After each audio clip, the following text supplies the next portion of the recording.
अब आते हैं 73rd कॉन्स्टिट्यूशनल अमेंडमेंट एक्ट जो था उसमें क्या चीजें जो है उसमें कही गई।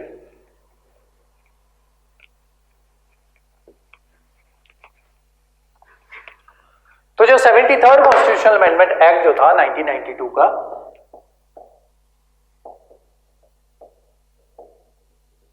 उसमें ये बोला गया कि आपकी जो गवर्नमेंट जो होगी, 3 टायर गवर्नमेंट जो होगी वो किस तरीके से होगी। ठीक है, तो उन्होंने बोला कि एक तो आपकी स्टेट गवर्नमेंट जो है वो तो होती है, ठीक है, स्टेट गवर्नमेंट, उसके नीचे डिस्ट्रिक्ट लेवल पे 3 टायर गवर्नमेंट जो है वो बनेगी। ठीक है, सबसे पहले होगा आपका डिस्ट्रिक्ट लेवल पे जिला परिषद। ठीक है, जिला परिषद। देन उससे नीचे लेवल पे आपका कौन होगा, ब्लॉक समिति। ब्लॉक समिति या फिर उसको और क्या कह दिया जाता है, पंचायत समिति। ठीक है, और थर्ड सबसे नीचे लेवल पे आपका कौन होगा, ग्राम पंचायत। ग्राम पंचायत। अब जो आपकी जिला परिषद होगी इसके एक चेयरमैन होंगे, ठीक है, और साथ में मेंबर्स होंगे। ठीक है, सेम आपके इसके भी चेयरमैन होंगे प्लस मेंबर्स होंगे, ग्राम परिषद के भी चेयरमैन होंगे प्लस मेंबर्स होंगे। ठीक है, अब इनके मेंबर जो है वो किस तरीके से चुने जाएंगे, सबके मेंबर जो हैं, जिला परिषद के मेंबर्स, आपके इसके पंचायत समिति के या ब्लॉक समिति के मेंबर्स, और जो आपके ग्राम परिषद है इसके मेंबर्स, इनके मेंबर जो है वो डायरेक्ट इलेक्शंस के थ्रू जो है वो चुने जाएंगे। ठीक है, इसके भी डायरेक्ट इलेक्शंस, इसके भी डायरेक्ट इलेक्शंस। ठीक है, तो ये जो है ये चीज फाइनलाइज हो गई 73rd कॉन्स्टिट्यूशनल अमेंडमेंट एक्ट के तहत। यहीं पे ये चीज जो है ये डिफाइन कर दी गई कि एक स्टेट इलेक्शन कमीशन जो है वो भी होगा। ठीक है, स्टेट इलेक्शन कमीशन में अभी थोड़ी देर में आते हैं कि जो इनके इलेक्शन जो है वो कंडक्ट कौन करवाएगा, स्टेट इलेक्शन कमीशन जो है उनका काम होगा कि इनके इलेक्शंस देखना कि फ्री एंड फेयर मैनर्स में हो रहे हैं, और यहाँ पे ये जो वोटें वगैरह जो बनानी होगी स्टेट की, इनकी वो भी काम जो होगा स्टेट इलेक्शन कमीशन का होगा। ठीक है, अब आते हैं वापस इस पे कि मेंबर जो है वो तो पता चल गया कि डायरेक्ट इलेक्शंस के थ्रू चुने जाएंगे। चेयरपर्सन जो होगा जिला परिषद का वो इनडायरेक्ट इलेक्शंस के थ्रू चुना जाएगा, जिला परिषद का। एंड देन जो आपकी ब्लॉक समिति होगी उसका चेयरमैन भी इनडायरेक्ट इलेक्शंस के थ्रू चुना जाएगा। लेकिन यूपीएससी एक बार सवाल जो है वो ये पूछ चुकी है कि ग्राम सभा का जो चेयरमैन होता है वो कैसे चुना जाता है। ठीक है, तो ग्राम सभा, ये एनसीईआरटी में दिया हुआ है आपका, ग्राम सभा का मेंबर जो है, चेयरमैन जो है वो किस तरीके से चुना जाता है, वो डायरेक्ट इलेक्शंस के थ्रू भी चुना जा सकता है या फिर इनडायरेक्ट इलेक्शंस के थ्रू भी चुना जा सकता है। लेकिन ये डिसाइड कौन करेगा कि डायरेक्ट इलेक्शन से चुना जाएगा या इनडायरेक्ट इलेक्शन से चुना जाएगा, उस स्टेट की स्टेट लेजिस्लेटिव असेंबली। ठीक है, यहां पे ध्यान देना दोबारा से, स्टेट लेजिस्लेटिव असेंबली की बात की है मैंने। स्टेट लेजिस्लेटिव असेंबली में कौन आते हैं, उस स्टेट के MLAs। ठीक है, कौन से वाले, जो रूलिंग पार्टी से भी हैं प्लस जो ऑपोजिशन पार्टी से भी हैं। ठीक है, तो अगर ये जो भी मेजॉरिटी का फैसला होगा, ठीक है, ऑब्वियसली मेजॉरिटी का फैसला तो वही होगा ना जो आपकी सरकार जो आपकी पावर में होगी, लेकिन आपके कॉन्स्टिट्यूशन में क्या लिखा है कि स्टेट लेजिस्लेटिव असेंबली, यहाँ पे स्टेट गवर्नमेंट नहीं लिखा है, इस चीज का ध्यान रखना है आपको। ठीक है, स्टेट लेजिस्लेटिव असेंबली जो फैसला सुनाएगी, अगर स्टेट लेजिस्लेटिव असेंबली कह देती है कि डायरेक्ट इलेक्शन के थ्रू जो आपका चेयरमैन है ग्राम परिषद का वो चुना जाए तो वो उसके थ्रू चुना जाएगा। अगर वो बोल देगी इनडायरेक्ट इलेक्शंस हो जाए तो वो इनडायरेक्ट इलेक्शंस के थ्रू चुना जाएगा। इनडायरेक्ट इलेक्शंस कैसे, कि यही मेंबर्स जो हैं ये चुन के भेज देंगे। ठीक है, या वो ये भी कह सकते हैं कि हम MLA जो है, हम जिसको बनाएंगे तो उसको जो है वो चेयरमैन ऑफ ग्राम पंचायत जो है वो लगा दिया जाएगा। ठीक है, तो ये बातें हुई आपकी 73rd कॉन्स्टिट्यूशनल अमेंडमेंट एक्ट के तहत। और उसी के साथ साथ इसमें और चीजें जो थी वो भी इंक्लूड की गई, जैसे कि इंट्रोड्यूस किया गया आपका शेड्यूल 11। ठीक है, शेड्यूल 11 इसमें इंट्रोड्यूस किया गया, आपके आर्टिकल 243 से लेके आर्टिकल 243O तक जो है वो इसमें इंक्लूड किए गए। ठीक है, 243O, उसके साथ साथ जो है शेड्यूल 11 इंक्लूड किया गया। देन उसके साथ साथ 3 पॉइंट जो है 3 टायर सिस्टम जो था उसकी बात की गई। ठीक है, उसमें सबसे पहली बात की गई पंचायत समिति की, कि एक पंचायत समिति होगी ब्लॉक लेवल पे। ठीक है, और वो पंचायत समिति कहां पे एस्टेब्लिश की जाएगी, हर उस डिस्ट्रिक्ट में एस्टेब्लिश की जाएगी या हर उस जगह में एस्टेब्लिश की जाएगी जिस स्टेट की पॉपुलेशन जो है 20 लाख से ज्यादा हो, ठीक है, जिस स्टेट की पॉपुलेशन 20 लाख से ज्यादा हो वहां पे जो है आपकी पंचायत समिति जो है ये चीज ये वहां पे इंट्रोड्यूस जो है वो इस्टेब्लिश जो है वो की जाएगी, ठीक है। और साथ ही साथ उसमें ये बात की गई कि 73rd कॉन्स्टिट्यूशनल अमेंडमेंट एक्ट में कि एक जिला परिषद होगी आपकी, ठीक है, जिसके एक चेयरमैन होगा, एक मेंबर्स होंगे डायरेक्ट इलेक्शंस के थ्रू चुने जाएंगे, और जो ये होंगे चेयरमैन जो होगा वो इनडायरेक्ट इलेक्शंस के थ्रू वो चुना जाएगा, ठीक है। तो ये सारी बातें जो है ये वहां पे की गई। अब यहाँ पे इनकी क्वालिफिकेशन जो है कि कौन जो है वो पार्टिसिपेट करेगा इनमें, तो इनकी क्वालिफिकेशन जो है वो रखी गई। क्वालिफिकेशन में आपका ये कह दिया गया कि हर वो इंसान इसमें पार्टिसिपेट कर सकता है या इसमें इलेक्शन जो है वो लड़ सकता है अगर वो एमएलए के इलेक्शन लड़ने के लिए एलिजिबल है, ठीक है। लेकिन साथ में एक एक्सेप्शन दे दी, एमएलए के इलेक्शन लड़ने के लिए आपकी एज जो है वो 25 ईयर्स होनी चाहिए, ठीक है। यहां पे ये कह दिया कि यहां पे आपकी एज जो है वो 21 ईयर्स जो है वो, अगर आपकी इतनी एज है 21 ईयर्स ओल्ड हो आप, तब आप इसमें पार्टिसिपेट कर सकते हो, ये इलेक्शन जो है ये आप लड़ सकते हो, ठीक है। तो ये सारी इनकी रख दी गई क्वालिफिकेशंस, ठीक है। अब नेक्स्ट देखते हैं क्वालिफिकेशंस के अलावा इनका जो टेन्योर जो रखा गया वो कितना होगा, 73rd कॉन्स्टिट्यूशनल अमेंडमेंट एक्ट में ही बता दिया गया। और उसके अलावा आज क्वालिफिकेशंस बता दिए, सेम क्वालिफिकेशंस आपकी रहेंगी अर्बन लोकल बॉडीज में, सेम टेन्योर रहेगा आपका अर्बन लोकल बॉडीज का। अब टेन्योर पे आते हैं, टेन्योर किस तरीके से होगा, टेन्योर होगा इनका 5 साल का, ठीक है, 5 साल का इनका टेन्योर होगा। लेकिन वो टेन्योर चलेगा किस तरीके से, ऐसे 5 साल का टेन्योर है, 1 साल 2 3 4, ठीक है। अब होता क्या है जनरली कि जब पिछली सरकार आती है, जब आपको अगर थोड़ा आप इसको फॉलो करते हो अपने जो स्टेट की पॉलिटिक्स जो है अगर आप उसको थोड़ा सा फॉलो करते हो तब आपको पता होगा कि जब पिछली सरकार चल रही थी, अकाली सरकार चल रही थी, जब अकाली बीजेपी दोनों मिलकर जब सरकार जो है वो चल रही थी, ये कांग्रेस आने से पहले, ठीक है। तो जो सरकार चल रही होती है जनरली क्या होता है कि वही जो है जिला लेवल पे भी वही लोग जो है वो रूल कर रहे होते हैं, ठीक है। तो अगर स्टेट में उसकी अकालियों की सरकार है तो जिला लेवल पे भी अकालियों की ही, इन इलेक्शंस में भी अकाली ही जीतते हैं, ठीक है। अब बीच में हुआ क्या कि कांग्रेस जीत गई, ठीक है, कांग्रेस जीत के पहुंच गई यहां पे। तो हुआ क्या, जब कांग्रेस जीत के यहां पे पहुंची, तो जब कांग्रेस जीती तो यहां पे जितने भी अकाली वगैरह थे, ठीक है, तो उन्होंने क्या किया, उनको रिमूव कर दिया, ये कह के कि वो जो थे आपके जो पिछले ये चुन के आए थे आपके 3rd टायर लेवल पे या जिला लेवल पे, कि उनके इलेक्शन जो थे वो फेयर एंड फ्री मैनर में नहीं हुए थे, तो इस वजह से उन सबको रद्द कर दिया गया, ठीक है। अब यहाँ पे टेक्निकलिटी समझो क्या चीज होती है कि मान लो क्या हुआ, पहला साल बीता, दूसरा साल बीता, तीसरा साल बीता, ठीक है। तो तीसरे साल में क्या हुआ कि स्टेट जो थी वहां पे सरकार चेंज हो गई, ठीक है। स्टेट में जैसे ही सरकार चेंज हुई तो उन्होंने क्या किया, इनको बोल दिया कि जो पुरानी जो आपकी वो थी जिला लेवल पे जो भी आपके ये जिला परिषद के जो भी ये मेंबर्स वगैरह जो थे ये फ्री एंड फेयर मैनर में नहीं चुने गए थे, तो इनको यहां से रिमूव कर दिया जाता है स्टेट गवर्नमेंट के द्वारा, ठीक है। और एक नए इलेक्शन जो है 6 महीने के अंदर अंदर with in 6 months new election जो है वो कंडक्ट करवाए जाते हैं, और जो जीती हुई सरकार होती है वो उनके यहाँ पे नुमाइंदे जो है उनको यहाँ पे बिठा दिया जाता है, ठीक है।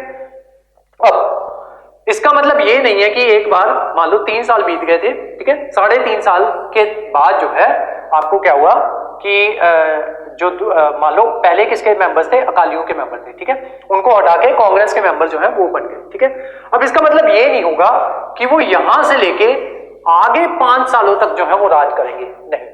टेक्निकलिटी यहां पे क्या है कि जब वो चुने जाएंगे, ठीक है, जो बचा हुआ टाइम था वो उस टाइम तक के लिए यहाँ पे राज करेंगे, और जैसे ही वो बचा हुआ टाइम जो है वो कंप्लीट हो जाएगा, ये 5 साल पूरे हो जाएंगे, देन इन 5 साल के बाद अगले 6 महीनों के अंदर अंदर दोबारा से इलेक्शंस कंडक्ट करवाए जाएंगे, एंड देन वो अगले 5 सालों के लिए वो ऐसे राज करेंगे। यहाँ पे एक टेक्निकलिटी और है, मैंने क्या बताया था, 5 सालों के लिए वो राज करते हैं, ठीक है, 3 4 2 1 5, ठीक है। अब जो आपकी गवर्नमेंट जो है, स्टेट गवर्नमेंट जो है, उन्होंने एक लूप होल ढूंढा हुआ है, ठीक है।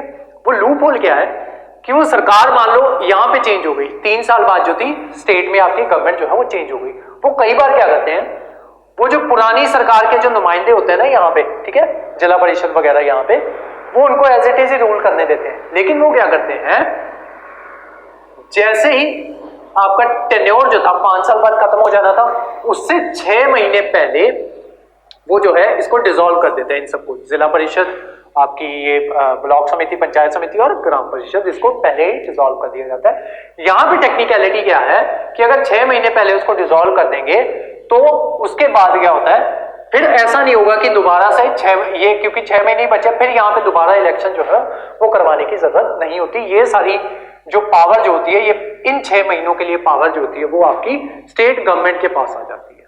ठीक है, तो ये जो है इस टेक्निकलिटी की मदद लेके, लूप होल की मदद लेके जो आपकी स्टेट गवर्नमेंट जो होती है वो यहाँ पे थोड़ा सा फायदा जो है वो उठा लेती है। ठीक है, तो ये था सारा आपका लोकल गवर्नमेंट। ठीक है, अब थोड़ा सा इसके बारे में देख लेते हैं आपके स्टेट इलेक्शन कमीशन के। तो ये बात जो है ये क्या क्या कहते हैं, जो हमारा कॉन्स्टिट्यूशन जो है वो ये कहता है कि एक स्टेट इलेक्शन कमीशन होगा। ठीक है, देन उसका जो चेयरमैन जो होगा, ठीक है, उसको 5 साल के लिए चुना जाएगा। ठीक है, चुना किसके द्वारा जाएगा, गवर्नर के द्वारा चुना जाएगा। ठीक है, और साथ ही साथ आपका क्या कहते हैं, जो आपकी यूपीएससी है वो ये क्वेश्चन भी आपसे पूछ चुकी है कि जो इसका स्टेट इलेक्शन कमीशन का जो आपका चेयरमैन होता है या इसके मेंबर जो होते हैं उनको रिमूव किस तरीके से किया जाता है। तो इनको रिमूव करने का मैनर सेम है जैसे कि आपके हाई कोर्ट के जज को रिमूव किया जाता है। ठीक है, जिस तरीके से हाई कोर्ट के जज को रिमूव किया जाता है, सेम मैनर में आपका स्टेट इलेक्शन कमीशन के जो मेंबर्स होते हैं या उसके चेयरमैन होते हैं उनको भी सेम मैनर में रिमूव किया जाता है। यहां पे टेक्निकलिटी वो ये है कि हाई कोर्ट के जज को प्लस सुप्रीम कोर्ट के जज को रिमूव करने का प्रोसीजर जो है वो सेम है। ठीक है, हमने किया था पिछली क्लास में, जुडिशरी वाले में हम कवर करके आए कि हाई कोर्ट के जज को रिमूव करने का प्रोसीजर सेम है, सुप्रीम कोर्ट के जज को रिमूव करने का प्रोसीजर जो है वो सेम है। अब आपको क्वेश्चन आ जाए कि स्टेटमेंट एक बता रहा हूं आपको, ठीक है, आपको समझाने के लिए कि पॉलिटी जो है वो किस तरीके से, आपको लगता है कि आपका क्वेश्चन जो है वो सही है लेकिन आपका क्वेश्चन जो है वो गलत हो जाता है, किस वजहों से, और पॉलिटी जो है वो किस तरीके से आपके साथ जो है खेलती है। ठीक है, तो आपसे क्वेश्चन पूछा गया कि state election commissioner can be removed in a same manner as जज ऑफ सुप्रीम कोर्ट। ठीक है, कि जो आपका स्टेट इलेक्शन कमिश्नर जो है उसको उसी मैनर में रिमूव किया जाता है जैसे सुप्रीम कोर्ट के जज को रिमूव किया जाता है। ठीक है, ये स्टेटमेंट आपको दे दी गई। ठीक है, अब आपको बताना है कि ये स्टेटमेंट जो है ट्रू है कि फॉल्स है। ठीक है, अब टेक्निकली देखा जाए कि हाई कोर्ट के जज को और सुप्रीम कोर्ट के जज को रिमूव करने का प्रोसीजर जो है वो सेम है, लेकिन हमारा कॉन्स्टिट्यूशन ने वर्डिंग क्या मेंशन की है कि स्टेट इलेक्शन कमिश्नर को किस मैनर में रिमूव किया जाएगा, उसी मैनर में रिमूव किया जाएगा जिस मैनर में हाई कोर्ट के जज को रिमूव किया जाता है। ठीक है, भले ही प्रोसीजर दोनों का सेम है, ठीक है, लेकिन कॉन्स्टिट्यूशन ने क्या बोला है, हाई कोर्ट के जज को। ठीक है, तो ये स्टेटमेंट जो होगी ये इनकरेक्ट होगी। ठीक है, तो ये चीजें जो है ये आपको ध्यान में रखनी है। ठीक है, बाकी चीजों में भी जो आपका स्पेशली पॉलिटी में जितनी भी ये चीजें जो है, ये टेक्निकलिटीज जो है, इनको संभल के चलना है। ठीक है, इसी वजह से जब मैं आपको लिखवाता हूं तो मैं आपको बार बार कहता हूं कि जैसे मैंने लिखवाया है एग्जैक्टली वैसे ही लिखना है। ठीक है, वहां पे कुछ भी नॉट लेस देन लिखा है तो नॉट लेस देन ही लिखना है। नॉट लेस देन का मतलब मोर देन भी तो होता है। ठीक है, अगर हम कोई चीज मान लें कि दिस मेजॉरिटी, मतलब कि this majority should not less than 2/3 majority की बात करते हैं। ठीक है, तो नॉट लेस देन 2/3 मेजॉरिटी का मतलब क्या है कि 2/3 से ज्यादा होने चाहिए, मोर देन 2/3। ठीक है, लेकिन जो आपकी लैंग्वेज है वो क्या लिखा हुआ है, नॉट लेस देन 2/3। ठीक है, तो जब ये कर रहे थे अमेंडमेंट वगैरह, जब ये वाली अमेंडमेंट जो है जब हम कर रहे थे तो मैंने आपको स्पेशली इस चीज के बारे में बताया था कि ये नॉट लेस देन और ये 2/3 वाली बात जो है इसको आपको ध्यान में रखना है। ठीक है, तो ये सारा था आपका 3 टायर गवर्नमेंट के बारे में। ठीक है, अब ये जो होगा 29 सब्जेक्ट्स जो है वो दिए जाते हैं इनको। ठीक है, इन 29 सब्जेक्ट्स के ऊपर ये लोग जो है क्या कहते हैं, रूल्स वगैरह जो है अपने सब्जेक्ट्स जो है, फंक्शनल आइटम्स जो है ये इसमें आती हैं। तो इन आर्टिकल्स की मदद से, आर्टिकल 243 से लेके आर्टिकल 243O की मदद से ये जो है इन 24 सब्जेक्ट्स के ऊपर जो है ये वर्क करते हैं। ठीक है, ये उनकी जुरिडिक्शन में आते हैं। ठीक है, तो यही थी सारी आपकी लोकल गवर्नमेंट। अब मुझे चेक कर लें तो कुछ छूटा तो नहीं है आपका।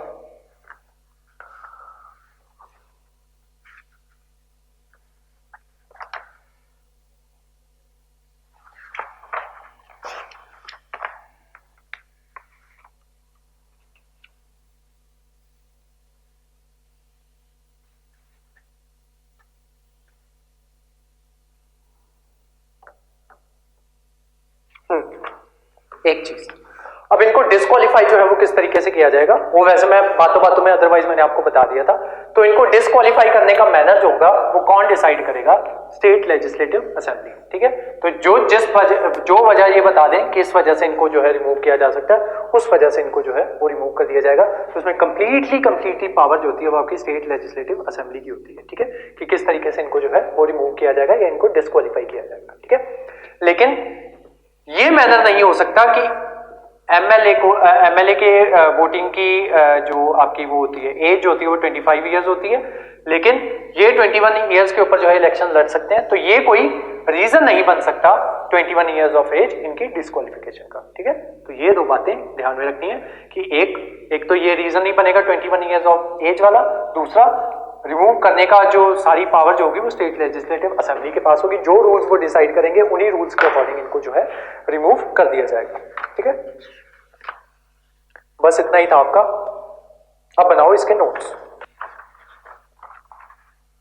अब इस चीज को यहीं पे छोड़ दो, मैं आपको 3 क्वेश्चन जो है वो लिखवाने जा रहा हूं, उनको लिख लेना, ठीक है। जो पहले जो है आपके पिछले सालों में जो आपसे पूछे गए हैं यहाँ पे यूपीएससी में, वो क्वेश्चन जो है वो लिख लो, ठीक है। लिखो question number 1, the reservation of seats for women, the reservation of seats for women in the institution of local self government has had a limited impact on the patriarchal character of Indian political process, on the patriarchal character of Indian political process, full stop, comment 2019 का question है ये। Next लिखो second question, the strength and sustenance of local institutions in India, the strength and sustenance of local institutions in India has shifted from their formative phase of functionaries and funds to the contemporary stage of functionality, full stop. Highlight the critical challenges faced by local institutions in terms of their functionality in recent times,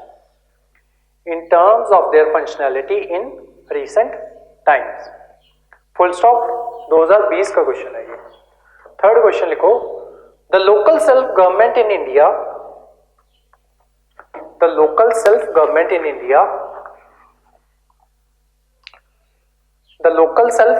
system in India, ऐसा लिखो, the local self government system in India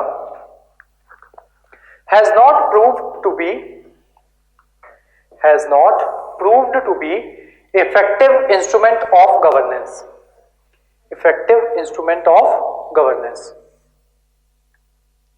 full stop। critically examine the statement and give your views to improve the situation, 2017 का question है ये। एक चीज जो थी जो मैं और आपको समझानी भूल गया हूं, जब ये विमेन वाला क्वेश्चन आया तब मुझे वहां से याद आया।